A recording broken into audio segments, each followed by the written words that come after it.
আমি নিজের কিছু বদভ্যাস ছাড়তে চাই যা অনেক লম্বা সময় গড়ে উঠেছে, যেমন অতিরিক্ত ফিকশনাল বই পড়া, মুভি দেখা ইত্যাদি।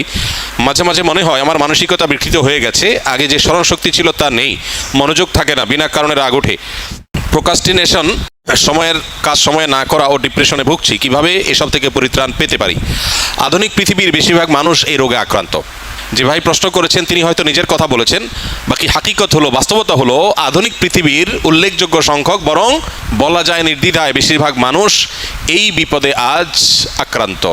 অর্থাৎ কোনো কাজে মনোযোগ বসে না, এবং কারোর হয়তো মোবাইল টেপার নেশা, কারোর হয়তো ফিকশনের বই পড়ার নেশা, কারোর হয়তো খেলাধুলার নেশা, কারোর হয়তো গেমসের নেশা।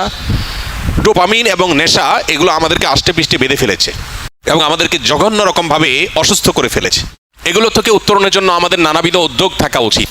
এর মধ্যে সবচেয়ে বড় করণীয় হলো যেই কোনো কাজ অতিরিক্ত নেশা হয়ে গেলে সেটা ছেড়ে দেওয়া বা সেটা থেকে সরে আসার চেষ্টা এবং সংগ্রাম চালানো দরকার। সবচেয়ে বড় কথা হলো একজন ইমানদার একটা সুনির্দিষ্ট রুটিন, যেটা খুবই প্রোডাক্টিভ হবে, তার জীবনের বারাকা আসবে, এরকম একটা রুটিন সুন্নাহর সাথে, কোরআন এবং হাদিসের সাথে মিল রেখে তিনি নিজের জন্য যে করবেন এবং সেটার উপর আমল করবেন। এবং সুন্নাহসম্মত যে রুটিন হবে সেই রুটিনের উপর তিনি যদি আমল করেন তাহলে ডোপামিন থেকে বেঁচে থাকা তার জন্য ইজি হবে, সহজ হবে ইনশাআল্লাহ। এর বাইরে বিশেষ করে যে বিষয়গুলো তাকে অনেক বেশি আসক্তির দিকে নিয়ে যাচ্ছে, নিজে থেকে সেটা ট্রিটমেন্টের উদ্যোগ নিতে হবে। প্রয়োজনে কোনো মেন্টর, কোনো উপদেষ্টা, শরঈ উপদেষ্টা নিয়োগ দিতে হবে। নিয়োগ দেওয়া মানে বেতনভিত্তিক নিয়োগের কথা না, মানে কাউকে ফিক্স করা উচিত যে আপনি আমাকে গাইড করেন, যিনি কোরআন এবং হাদিসের আলোকে বিচক্ষণতার সাথে আমাকে গাইড করতে পারবেন। তাহলে সেক্ষেত্রে এই গাইডলাইনগুলো মানুষকে অনেক সময় হেল্প করে, নিজেরটা নিজে অনেক সময় করে উঠতে পারে না। আর সবচেয়ে বড় কথা হলো এবং সর্বশেষ কথা হলো আল্লাহ রাব্বুল আলামিনের কাছে আমাদের কায়মন বাক্যে দোয়া করা দরকার, আল্লাহ যেন আমাদেরকে নেশাগুলো থেকে বেঁচে থাকার তৌফিক দান করেন। আমাদের টিনেজাররা, উঠতি বয়সের তরুণরা, এমন ছেলে মেয়ে খুঁজে পাওয়া এখন কঠিন যার ভেতরে কোনো নেশা নাই। প্রত্যেকে নানান নেশায়, নানান রকমের বদভ্যাসে আজ আক্রান্ত হয়ে গেছে। আধুনিক পৃথিবীর যে সমস্ত মায়া জাল আছে এগুলো থেকে কে কতটা দূরে থাকতে পারছেন, স্মার্টফোন থেকে, সোশ্যাল মিডিয়া থেকে কে কতটা দূরে থাকতে পারছেন, এটার উপরে অনেকখানি নির্ভর করে আজকালকার যে সমস্ত ডোপামিন, যে সমস্ত আসক্তির বিষয়গুলো ছড়িয়ে ছিটিয়ে আছে, এগুলো থেকে বেঁচে থাকাটা। এই জন্য মোবাইল ব্যবহার করলেও সেটা লিমিটেড টাইমে ব্যবহার করা উচিত। সোশ্যাল মিডিয়ার ব্যবহার করতে হলেও নির্দিষ্ট সময়।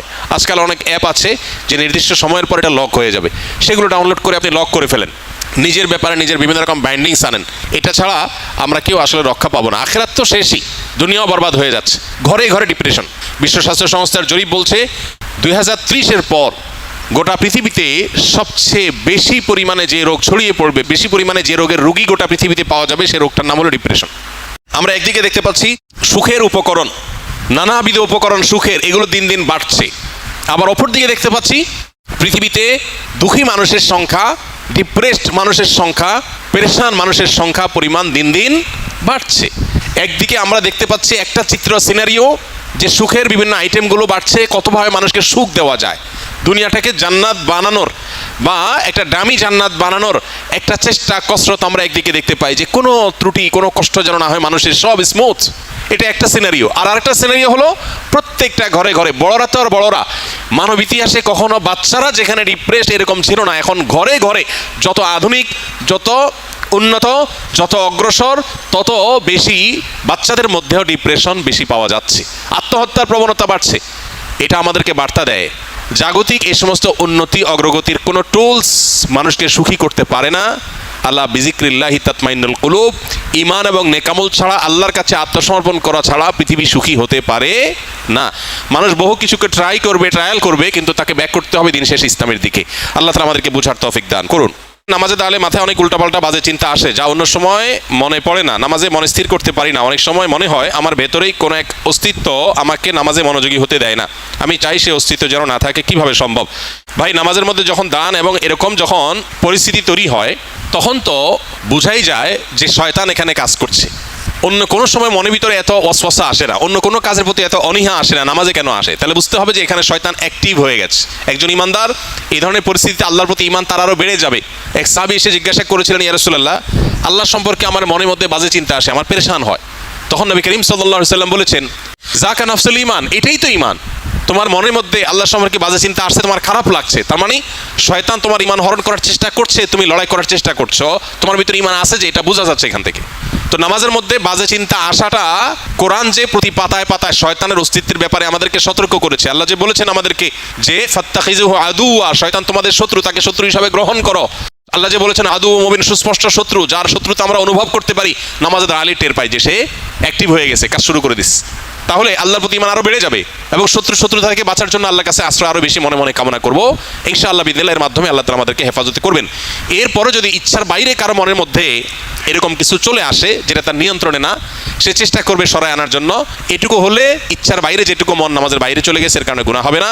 আর আল্লাহ সম্পর্কে বাজে চিন্তা, এটা এখন ঘরে ঘরে জনে জনে শত শত হাজারো মানুষ আমাদের কাছে কাগজ লিখে দেন যে আল্লাহ সম্পর্কে বাজে চিন্তা আসছে।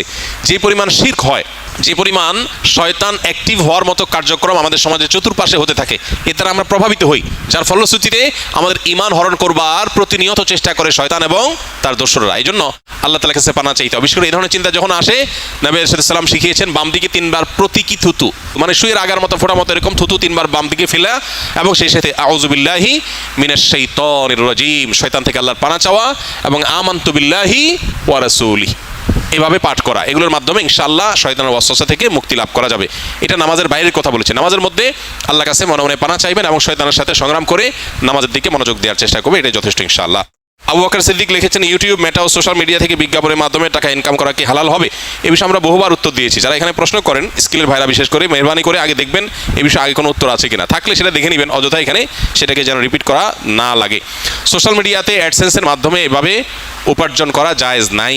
বিশেষ করে আপনারা অনেকেই কন্টেন্ট ক্রিয়েশন কোর্সে আছেন, যারা হয়তো ভবিষ্যতে উপার্জনের একটা পথ হিসাবে এদিকে যেতে পারেন।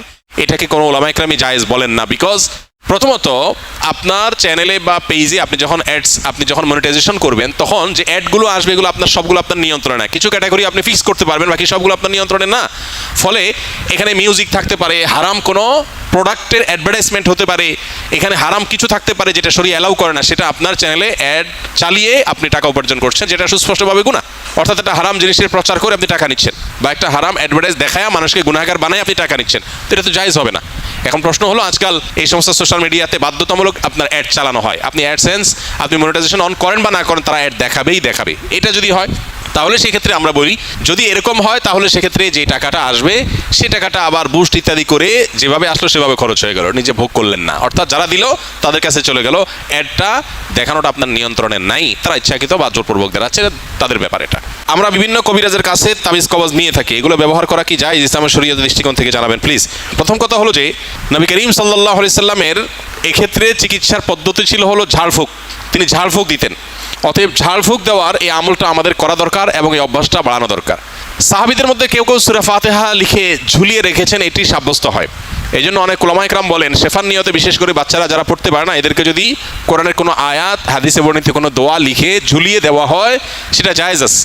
বাকি হাদিসে যে মান আল্লাকা তামিমাতান ফাকাদ আশরাকা রয়েছে, যে ব্যক্তি তামিমা ঝুলালো, মাদুলি ঝুলালো, সে শিরক করলো। এখানে এই শ্রেণীর উলামা ইকরামের মত হলো, এই হাদিসের দ্বারায় বিভিন্ন প্রতিমাদের নামে যে তামিমা ঝুলানো হতো, বা তামিমাকে আলাদা কোনো প্রভাবশালী মনে করে তামিমা বা মাদুলি ঝুলানো হতো, সেটার কথা বলা হয়েছে। যদি কেউ কোরআন কারীমের আয়াত পড়ে ঝাড়ফুঁক দেয়, সেটা হবে সরাসরি সুন্নাহ। নবী করিম সাল্লাল্লাহু আলাইহি ওয়াসাল্লাম কখনো তাবিজ দেন নাই, ব্যবহারও করেন নাই, দিতে বলেনও নাই। তবে তিনি যেটা করেছেন সেটা হলো কি, পানি বা তেল বা শরীরে বিভিন্ন বস্তুতে দোয়া পড়ে, দুরূদ পড়ে, কালাম পড়ে আল্লাহর ফু দিয়েছেন, এটাকে ঝাড়ফুঁক বলা হয়। এটা হলো সুন্নাহ। আর বাকি কোরআন কারীমের আয়াত এবং কোরআন হাদিস বর্ণিত দোয়া দিয়ে যদি শুধুমাত্র তাবিজ ঝুলানো হয়, যারা পড়তে পারে না, অসুবিধা হয়, তাহলে সেক্ষেত্রে এটাকে উলামা ইকরাম জায়েজ বলেছেন। অনেক উলামা ইকরাম জেনারেলি সব ধরনের তামিমাকেই না জায়েজ বা নিষেধ বলেন। তবে নিরাপদ হলো সুন্নাতে থাকা, অর্থাৎ ঝাড়ফুঁকের মধ্যেই থাকা।